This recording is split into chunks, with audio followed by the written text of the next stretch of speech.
iya. Suruh keluar aja Bu.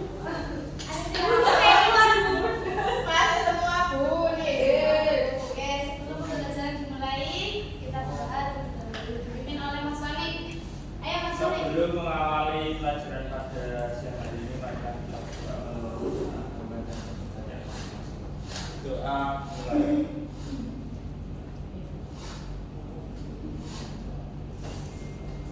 Berdoa selesai. Pada pertemuan kali ini kita akan membahas tentang hasil proyek kalian, proyek poster yang pada pertemuan selanjutnya Ibu sudah jelaskan. Kalian juga sudah membuat identifikasi masalah dan analisis. Ibu sudah nilai beberapa poster kalian, tapi di sini Ibu minta beberapa anak yang menjelaskan analisis kebutuhannya apa, terus identifikasi masalahnya apa dari proyek.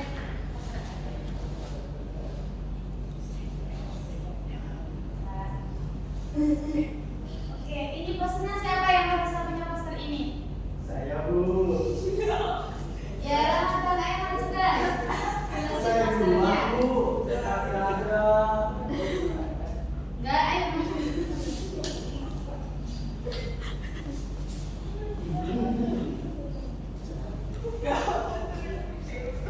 Jelasin identifikasi masalahnya apa, sasarannya apa, temanya apa, tujuan umum dan tujuan uniknya.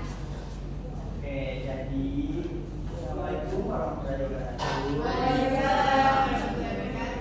Ya, perkenalkan saya Muhammad Ramadan.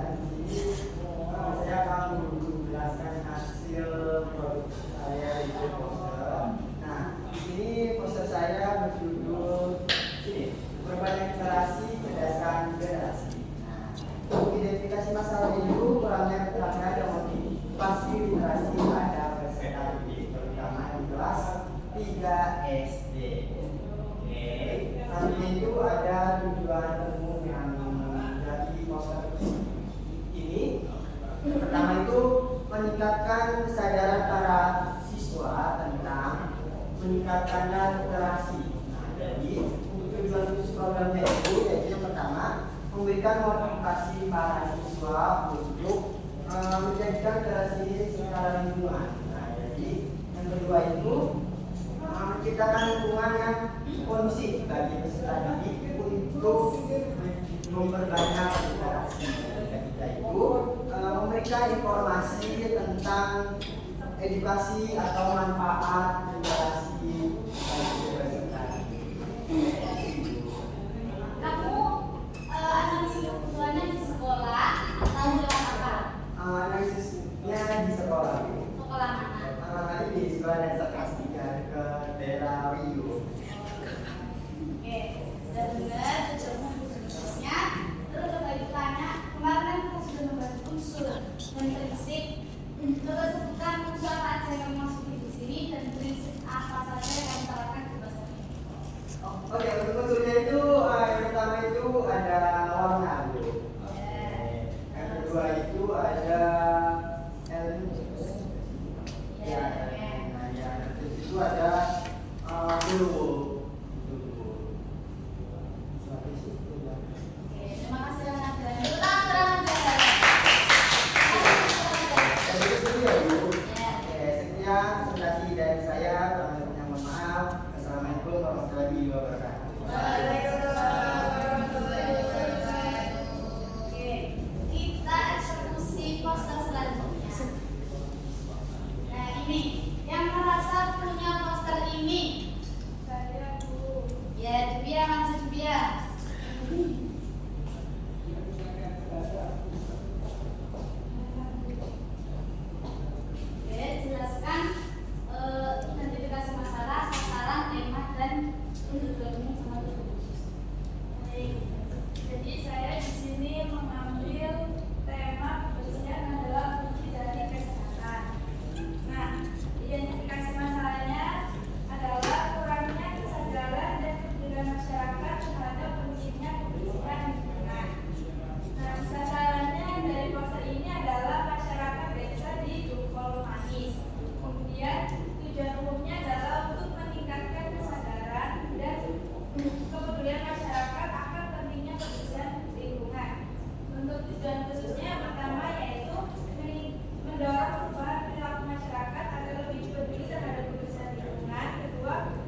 Coba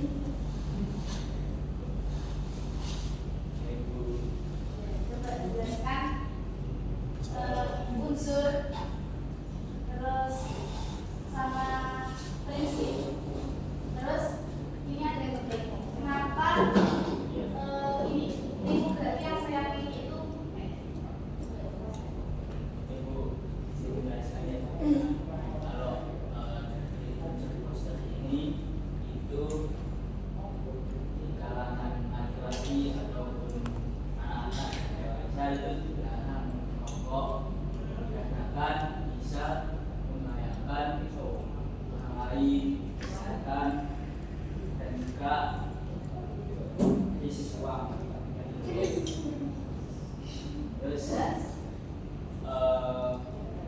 tipografinya judul, apakah itu sudah sesuai dengan tulisan kecil yang lain, dengan elemen-elemen yang lain.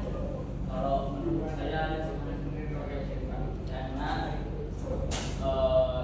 poster ini menunjukkan mengingatkan kepada seluruh umat manusia laki-laki yang pertama merokok dan juga Gambarnya sudah sesuai belum? kalau gambarnya sih sudah sesuai. Iya, jadi kalian kalau sudah mendapatkan materi-materi unsur prinsip, itu kalian bisa menjelaskan sampai isi ini posternya itu sudah benar atau belum, itu ya. Terima kasih Kak. Enggak. Oke, nanti hasil dari poster-poster kalian biar tidak nganggur, biar tidak sia-sia, itu kalian berikan, kalian buat surat apa? Surat kerjasama gitu ya, dikasihkan ke lembaga yang sudah kalian buat observasi. Sampai sini paham?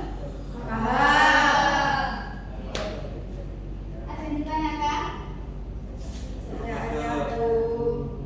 Dimas, ada? Untuk saat ini belum ada, mungkin nggak tahu kalau nanti. Oke, kalau begitu kita lanjutkan ke materi yang selanjutnya ya, kalau tidak ada yang ditanyakan. Kita masuk ke infografis. Ada yang tahu infografis itu apa? Kita tahu.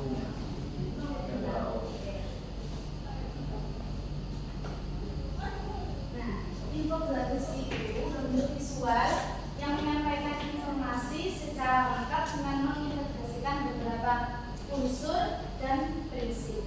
Di sini ada penekanan, yaitu kata kompleks yang tadi seperti dipresentasikan dari Ramadan sama Jovia tadi kan poster, dia bentuknya lebih singkat. Kalau infografis itu ditekankan kompleks, jadi isi visual, isi informasi yang dicantumkan dia itu lebih banyak.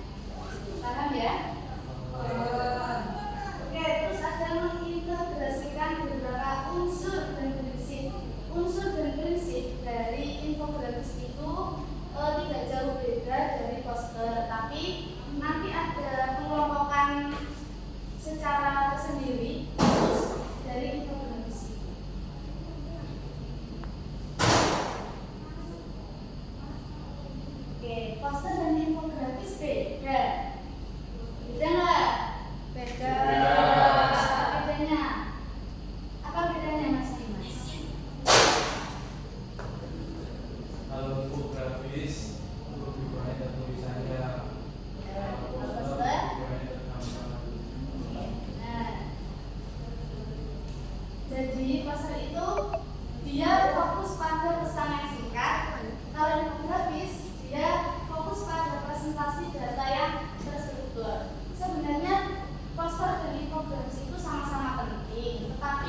agar infografis informasi yang di dalamnya itu mudah terbaca dan menarik.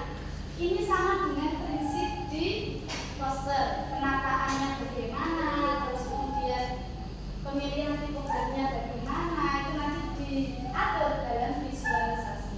Jadi semakin banyak isi yang akan dimasukkan, itu nanti juga mempengaruhi kerumitan dalam visual. Jadi kalian ketika membuat infografis harus kreatif dan pandai-pandai menata elemen-elemen yang akan dimasukkan.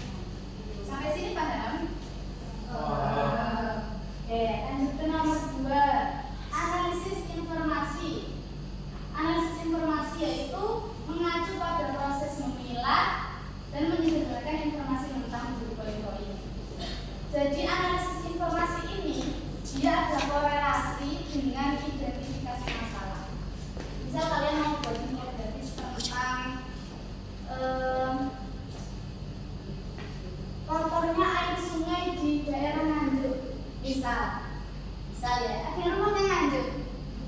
Saya Kotor nggak sungainya? ada yang kotor, ada yang bersih. Ya, betul. Nah, jadi misal di Nganjuk ini ada sungai yang kotor, pasti di web atau di internet kalian ketika cari informasi atau datang secara langsung, nanti kalian akan mendapat informasi secara rinci. Nah, itu nanti diringkas jadi pendek, terus dimasukkan ke dalam info. Itu namanya analisis informasi. Yang ketiga, storytelling.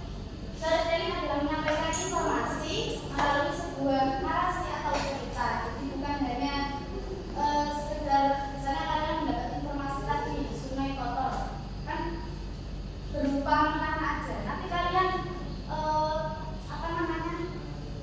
mix sendiri bagaimana data itu menjadi ringkas atau menjadi sebuah cerita. Ini ada hubungannya dengan analisis informasi.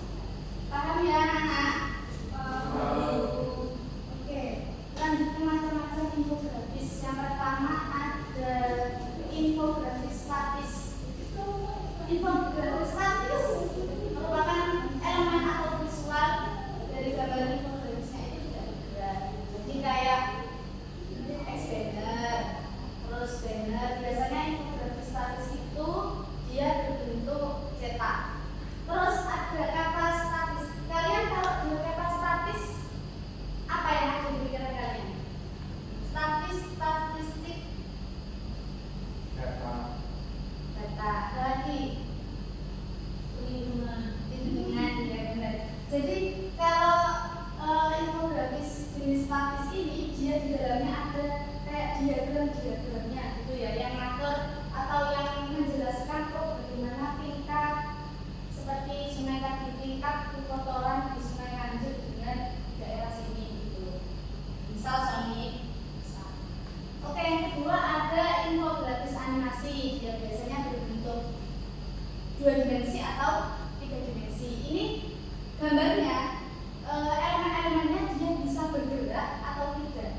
Kalau dia tidak bergerak, berarti dia elemennya dia itu berbentuk budan. Jadi agak double gitu ya. Kalau 2 dimensi kan biasa kayak gini. Kalau 3D nanti itu dia agak double gambarnya. Paham? Yang ketiga ada infografis interaktif. Nah, infografis interaktif ini sepertinya kita tidak akan membuat nanti di luar standar. Ini biasanya di website di internet. Kalian pernah buka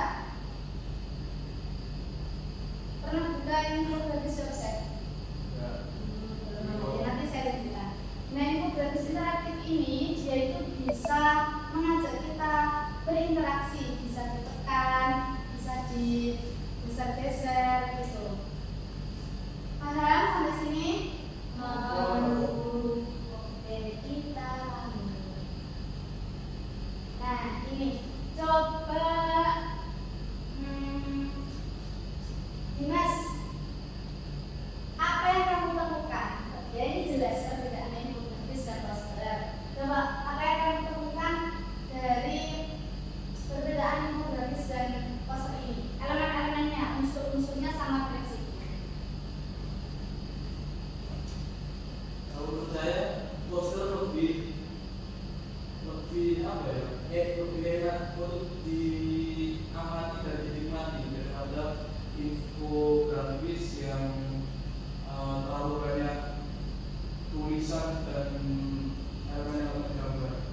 kan ini warnanya biru-biru. Kalau yang sebelah sini kan warnanya biru lebih gelap. Di backgroundnya tulisan itu juga biru gelap. Jadi nggak cocok aja.